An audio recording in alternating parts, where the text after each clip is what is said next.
Darfur is a region located in eastern Africa and Sudan, with a genocide that occurred between 2003 to 2012 and is one of the most devastating genocide crises of the modern era.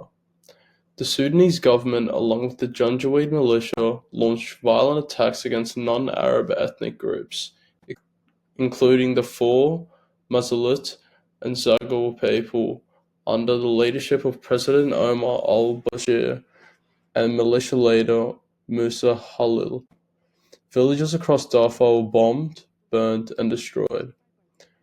This was driven by long-standing ethnic tensions, discrimination, and political conflict over land, resources, and power.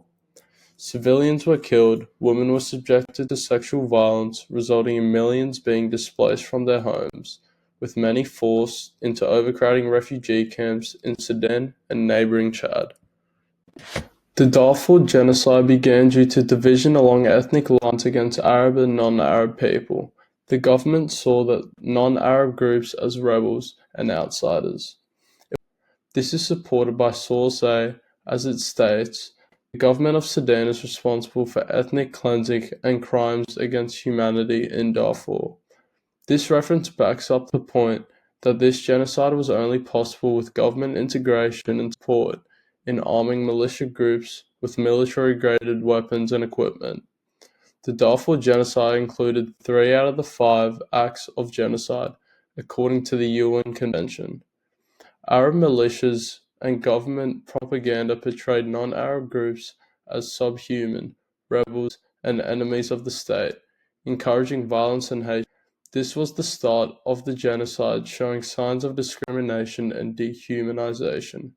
This is later supported through the government denial of land, water, and political power.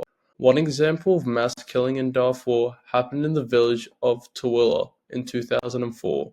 This is supported by Source B, as this source recount states, they came with their machine guns. They attacked and killed people, including children. They burned our house with everything inside. They raped the women they looted. Horrific sexual violence was used as a form of persecution and an act of genocide. They would be raped in front of their families to destroy the dignity of our people. I have been forced to leave my country and to leave my people, but I left for 2 reasons: to be their voice and to continue to advocate for them. This survivor account is from a survivor in North Darfur. Many survivors also face trauma from losing loved ones, seeing their homes destroyed, and living in constant fear. Long and short-term political, economical, social, and cultural impacts have had great effect on Sudan in relation to the Darfur genocide. Religious groups were specifically targeted by government-armed militias during the genocide. As shown in Source D, the Janjaweed militias, Muslim like the African groups they attacked, have destroyed mosques, killed Muslim religious leaders, and desecrated Qurans belonging to their enemies. In 2004, Human Rights Watch documented cases from the village of Kalek in South Darfur, where survivors reported that Janjaweed militia detained around 250 men, many of whom were tortured over several weeks. When I woke up, I was bleeding. I pretended to be dead until night came and the men left. This survivor account is from Hawa Muhammad and gives insight onto experiences and emotions victims of the genocide had during the time. It certifies the torturous suffering people in Darfur face with violence as a daily occurrence. Majority of the long-term impacts affected Sudan politically, both domestically and internationally. These effects weakened the country's stability, altered its leadership, and damaged its global standing. Politically, the genocide destabilized the Sudan government, which damaged its institutions, from an International Criminal Court indictment of former President Omar al-Bashir.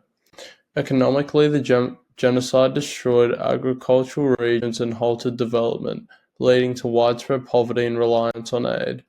More than 2.5 million individuals were displaced, and many remain in refugee, experiencing prolonged trauma and denied basic services and justice. The genocide in Darfur wasn't just a political crisis, it was a human tragedy that shattered the lives of millions. Entire families were torn apart, homes and communities were destroyed, and generations were left to carry the weight of trauma, grief, and displacement. The pain of what happened still lingers today, not only in Sudan but in the hearts of survivors and their families around the world.